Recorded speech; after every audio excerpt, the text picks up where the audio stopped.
Branch accounting शाखा खाते के इस चौथे भाग में आपका पुनः स्वागत है। यह अध्याय जयनारायण व्यास विश्वविद्यालय बीकॉम प्रथम वर्ष के वित्तीय लेखांकन पेपर के यूनिट 3 में सम्मिलित किया गया है।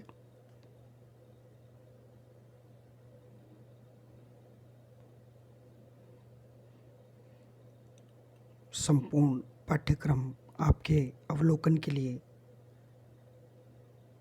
स्क्रीन पर मौजूद है। यूनिट 3 का जो भाग वर्तमान में चल रहा है वह लाल रंग के कलर से अलग दर्शाया गया है। प्रत्येक बार संपूर्ण पाठ्यक्रम हमारे समक्ष होना जरूरी है ताकि हमने कितना पाठ्यक्रम अब तक संपूर्ण कर लिया है वह ध्यान में रहे।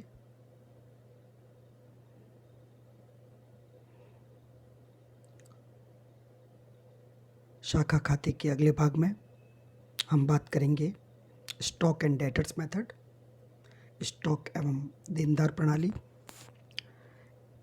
If it is desired to exercise a more detailed control over the working of a branch, the accounts of the branch are maintained under the stock and debtors method.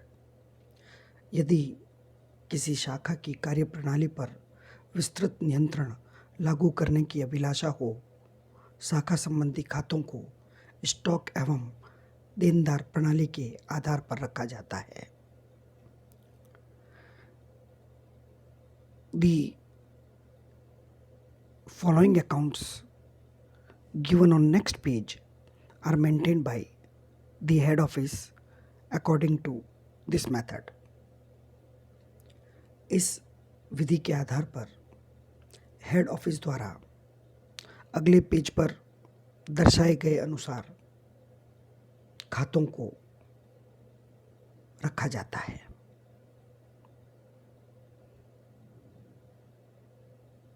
Account, खाते, पर्पज, उद्देश्य। Number 1, branch stock account और branch trading account.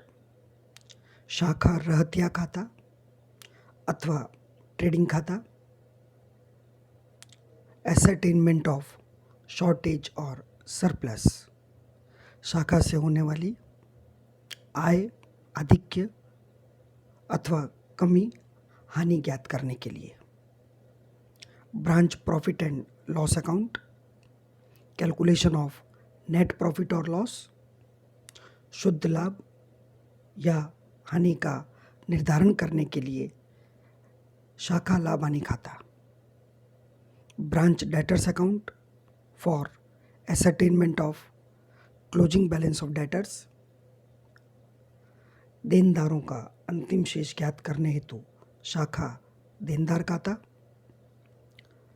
Branch expenses account for ascertainment of total expenses incurred, कुल खर्चों को ज्ञात करने हेतु शाखा व्यय खाता। Goods sent to branch account for ascertainment of cost of goods sent to branch, शाखा को प्रेषित माल की लागत ज्ञात करने के लिए शाखा को माल प्रेषण खाता।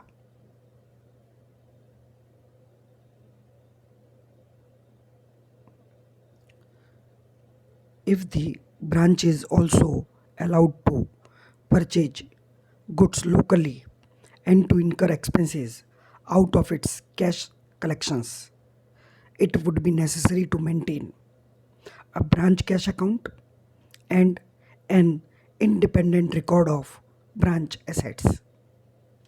यदि शाखा को स्थायी आधार पर लोकल मार्केट से, स्थानीय मार्केट से माल के क्रय और रोकड़ संग्रहण से शाखा के व्यय करने का अधिकार हो, तब यह भी आवश्यक होगा कि नंबर 1, शाखा रोकड़ खाता बनाया जाए और शाखा संपत्तियों का स्वतंत्र रिकॉर्ड रखा जाए।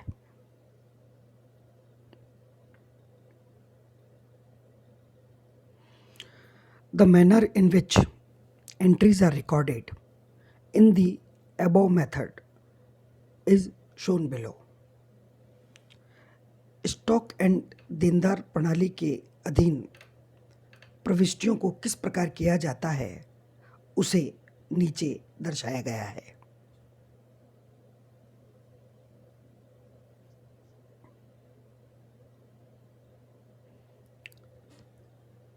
सबसे पहले हम देखेंगे ट्रांजैक्शन क्या है, यानी लेन देन क्या हुआ है। अकाउंट डेबिटेड, किस खाते को डेबिट किया जाना है। अकाउंट क्रेडिटेड, और किस खाते को क्रेडिट किया जाना है। इन डेबिट और क्रेडिट प्रविष्टियों के आधार पर संबंधित खाते बनाए जाएंगे, जैसा कि अभी हमने गत पेज में देखा था। First, cost of goods sent to branch, शाखा को प्रेषित माल की लागत। ब्रांच स्टॉक अकाउंट को डेबिट करेंगे, goods sent to branch account को क्रेडिट करेंगे। रेमिटेंसेस फॉर एक्सपेंसेस, व्ययों के लिए हेड ऑफिस द्वारा शाखा को रोकड़ का प्रेषण। ब्रांच कैश अकाउंट को डेबिट किया जाएगा और हेड ऑफिस अपने कैश अकाउंट को या बैंक अकाउंट को क्रेडिट करेगा। See, any assets for example furniture provided by head office, कोई भी हेड ऑफिस द्वारा संपत्तियां शाखा को जब उपलब्ध करवाई जाए, उदाहरण के लिए फर्नीचर, तब प्रविष्टि होगी branch assets for example branch furniture account, उसे डेबिट किया जाएगा। और हेड ऑफिस ने यदि उसको क्रय करके भेजा है तो हेड ऑफिस का कैश अकाउंट क्रेडिट करेंगे। उधार खरीदा है तो हेड ऑफिस के क्रेडिटर अकाउंट को क्रेडिट करेंगे। और यदि हेड ऑफिस ने अपने स्वयं के फर्नीचर में से दिया है तो फर्नीचर अकाउंट को क्रेडिट करेंगे।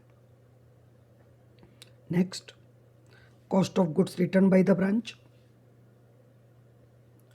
यहाँ पर goods sent to branch account को डेबिट करेंगे और ब्रांच स्टॉक अकाउंट को क्रेडिट करेंगे। Cash sale at branch, branch को जो विक्रय से रोकड़ राशि प्राप्त हुई है, क्योंकि डिपेंडेंट ब्रांच है, पैसा अपने पास नहीं रखती है, तुरंत हेड ऑफिस को भेज देती है। अगर अपने पास रखती है तो branch cash account debit to branch stock account, और तुरंत हेड ऑफिस को भेज देती है cash account debit to branch stock account. Next, credit sales at branch, शाखा द्वारा उधार विक्रय करने पर ब्रांच डेटर्स अकाउंट को डेबिट किया जाएगा और ब्रांच स्टॉक अकाउंट को क्रेडिट किया जाएगा। Return of goods by debtors, यदि डेटर्स माल वापस कर दे, branch stock account debit to branch debtors. Cash paid by debtors, जब देनदारों द्वारा रोकड़ भुगतान किया जाए, branch cash account debit to branch debtors account, यानी ब्रांच डेटर्स अकाउंट को क्रेडिट किया जाएगा। रेमिटेंसेस टू हेड ऑफिस, यदि शाखा द्वारा हेड ऑफिस को रोकड़ प्रेषण किया जाए तो हेड ऑफिस का कैश इंक्रीज होने के कारण हेड ऑफिस के कैश अकाउंट को डेबिट करेंगे और ब्रांच कैश अकाउंट क्रेडिट कर दिया जाएगा। लास्ट बट नॉट लीस्ट, अंतिम प्रविष्टि, expenses met by head office, यदि कुछ व्ययों का भुगतान हेड ऑफिस ने डायरेक्ट किया हो, ब्रांच एक्सपेंसेस को डेबिट करेंगे और हेड ऑफिस का कैश अकाउंट क्रेडिट होगा। ध्यान रखिए, ये सारी प्रविष्टियां मुख्यालय की पुस्तकों में की जा रही है।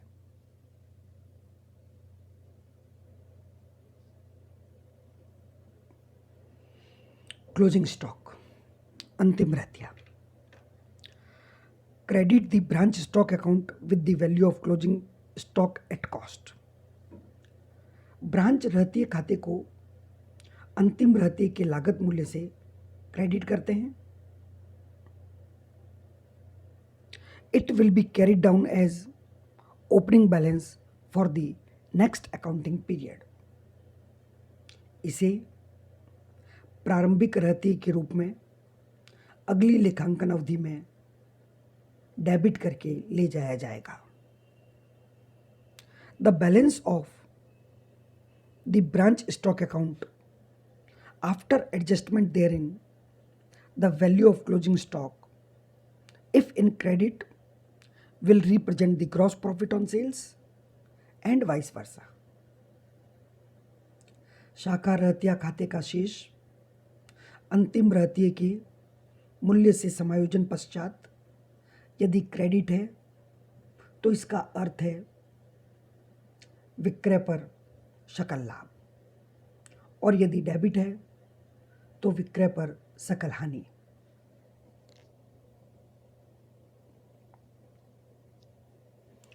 अदर स्टेप्स, अन्य बिंदु।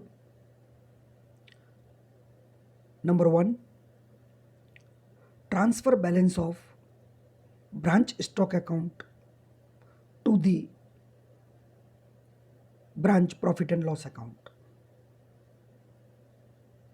शाखा रहतिया खाते का शेष शाखा लाभ हानि खाते में अंतरित कर दिया जाता है। Transfer balance of branch expenses account to the debit of branch profit and loss account। शाखा व्यय खाते का शेष शाखा लाभ हानि खाते के डेबिट में अंतरित कर दिया जाता है। Third, the balance in the branch P&L account will be transferred to the head office profit and loss account. शाखा लाभ हानि खाते का शेष चाहे लाभ हो अथवा हानि उसे हेड ऑफिस के लाभ हानि खाते में अंतरित कर दिया जाता है। The credit balance in the goods sent to branch account is afterwards transferred to the head office purchase account और trading account. In case of manufacturing concerns, it being the value of goods transferred to the branch. शाखा को माल प्रेषित खाता का credit शेष समायोजनों पश्चात head office क्रय खाते अथवा व्यापारिक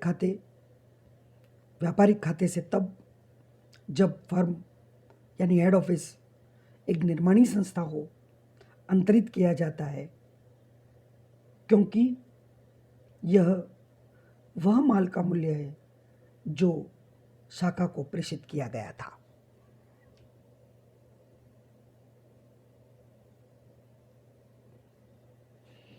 branch trading and profit and loss account, final accounts method. शाखा व्यापारिक एवं लाभ हानि खाता, अंतिम खाती विधि। In this method trading and profit and loss accounts are prepared considering each branch as a separate entity. इस प्रणाली में प्रत्येक शाखा को पृथक इकाई मानते हुए शाखा व्यापारिक एवं लाभ हानि खाता बनाया जाता है। इस प्रणाली की मुख्य विशेषता यह है कि यह समझने और तैयार करने में सरल है। This is the main advantage of this method, that it is very easy to prepare and understand. It also gives complete information of all transactions which are ignored in the other methods. इस विधि में सभी लेन देनों के संबंध में संपूर्ण सूचनाएं प्राप्त होती है जो पूर्व में अध्ययन की गई अन्य प्रणालियों में छोड़ दी जाती है। It should be noted that branch trading and profit and loss account is merely a memorandum account, and therefore the entries made there in do not have double entry fact. यह विशेष ध्यान देने योग्य बात है कि शाखा व्यापारिक एवं लाभानी खाता केवल एक स्मरणार्थ खाता होता है और इसलिए इसमें की गई प्रविष्टियों का दोहरा लेखा प्रभाव नहीं पाया जाता है।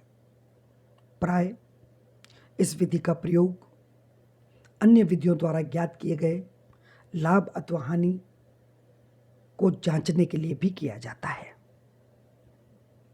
शाखा खाता से संबंधित अन्य बिंदुओं पर चर्चा अगले व्याख्यान में करेंगे। धन्यवाद।